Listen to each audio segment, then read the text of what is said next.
She said, Jeff, if you get to the top and you're alone, is it really leadership? And I was floored. So for me, what I want to look at with leaders and what I want the book to do is the first thing it does is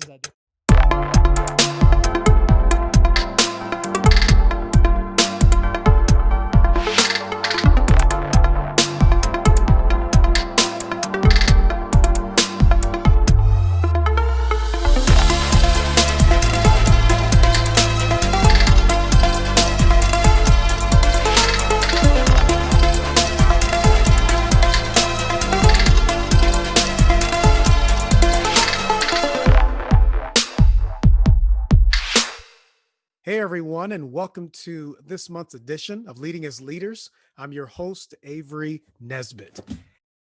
Hey, listen, today I am talking with someone who you're absolutely going to love. His name is Jeff Cochran. He's the CEO and founder of Jeff Cochran Coaching and Communications, and he is the author of the newly released Next Level Leader: Discover Your Strengths, Transform Your Leadership, and Escape Average. Jeff, thank you for joining us on the podcast. Yeah, Avery, thanks so much for having me on, man. I appreciate it.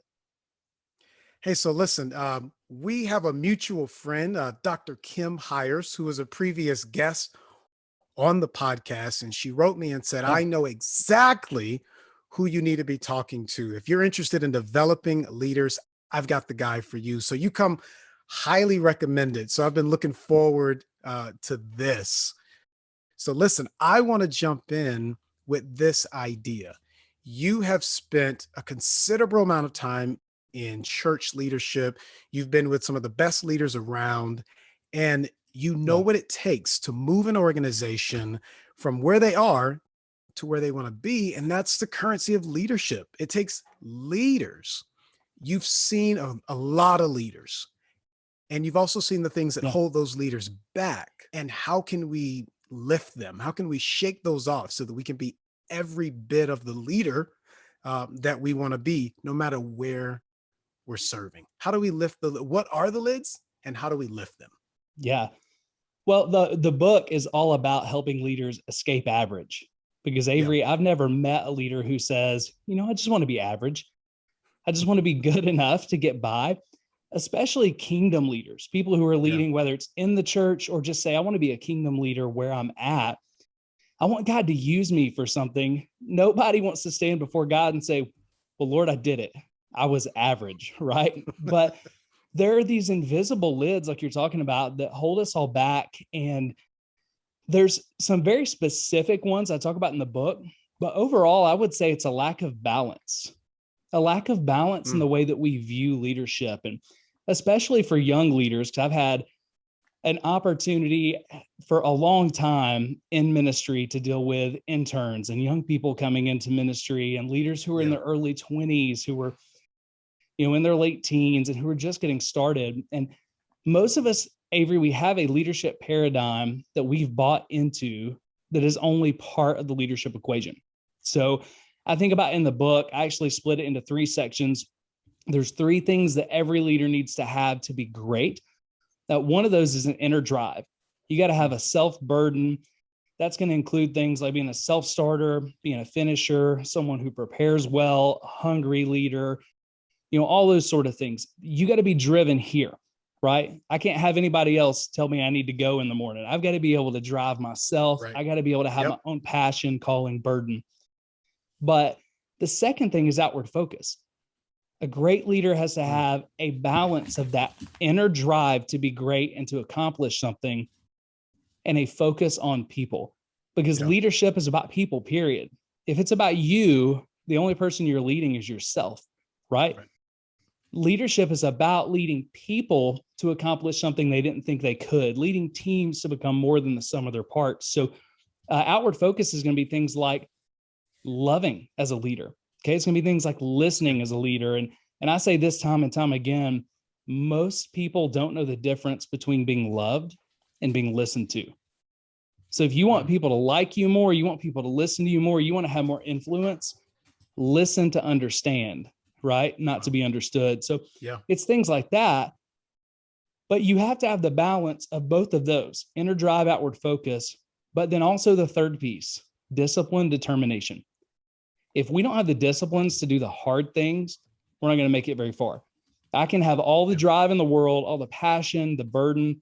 I can love people. I can listen well. I can empower. I can encourage. I can do all those things. But if I can't make the hard choices day in, day out, if I'm not resilient, that's a part of that, right? If I'm not able to really make the hard choices and say, okay, well, I got to get up early to accomplish what I'm accomplished. Like when I wrote this book, one of the discipline determination pieces was I had to get up early, 4 or 5 a.m., write 500 words every day, no matter what, or the book wasn't coming out, right? So there are these things that we have to do that we don't want to do.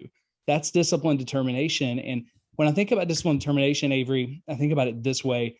Discipline determination are those hard choices that great leaders make consistently, that most leaders make occasionally, right?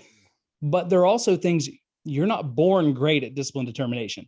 So leaders are held back because they don't have balance across the 3 spheres. Either I'm really driven and I bulldoze people. That was me as a young leader, man. I just ran through anybody to get done what needed to get done because I cared about the mission. But I left kind of a trail of bodies behind me of people who were hurt. And I didn't want to be that, but I needed the outward focus. Some people are really hungry like that, but they need more outward focus. They need more discipline, determination. Some people love people really well. They're really disciplined, but they need someone else to give them the go juice, right? Someone else to give them the vision.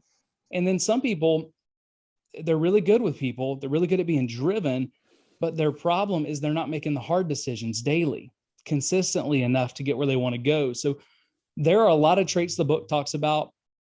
Nobody I've met is strong in all 15. I mean, that's just not how God's wired us.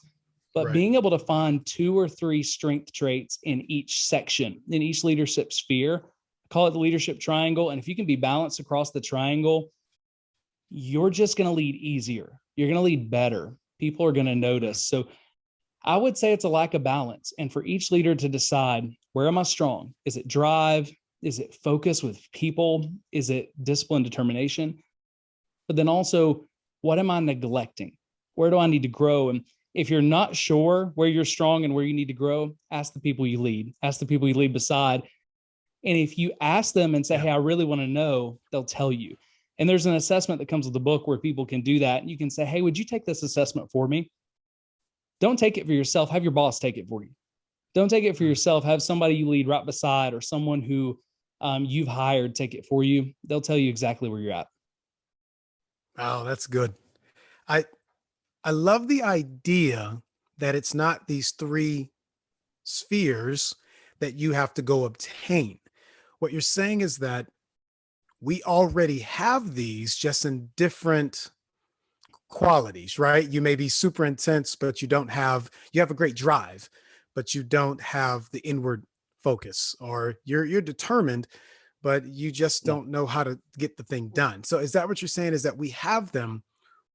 We just don't lean. We're all not strong in all 3. Yeah.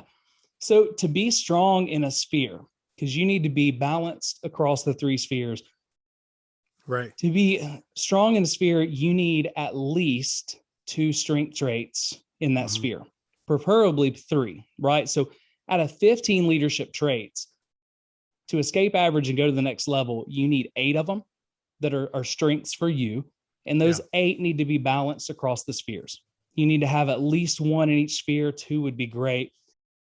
And to go beyond just next level, to go into elite leadership, or what I call legacy leadership, where people won't forget you, it's about becoming more balanced and then helping other leaders to grow. So, when I think about young leaders, and I think about most leaders never graduate beyond young.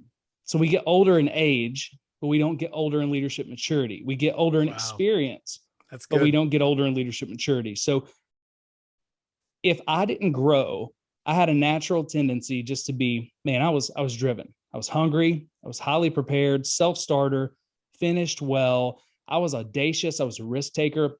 That was going to get me jobs. It was going to bring me a level of success, but no one would remember me fondly, right? Because at the end of the day, I would use people to get the mission accomplished. And I'll never forget sitting down with a career psychologist.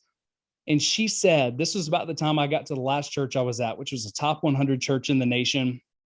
I was scared to death. Do I have what it takes to do this? And this career psychologist was going through my profile, and she said, Jeff, you have the ability to be a once in a generation kind of leader. She said, most people never have the stuff that you have inside of you. She said, but if you don't change and get intentional, you're going to use all that talent. You're going to get to the top of the mountain, and you're going to look around and have nobody with you to celebrate with. Wow. And the next thing she said, it messed me up and it changed my leadership. It was early on in writing this book. She said, Jeff, if you get to the top and you're alone, is it really leadership? And I was floored. So for me, what I want to look at with leaders and what I want the book to do is the first thing it does is identify where are you at? Where are you naturally strong, right? The second thing it does is it identifies where are the gaps, okay? So that was Jeff Cochran, author of Next Level Leader. Discover your strengths, transform your leadership, and escape average. Video produced by Priyanish Animations at priyanish.net. Music produced by Uphill Studios at uphillstudiosonline.com.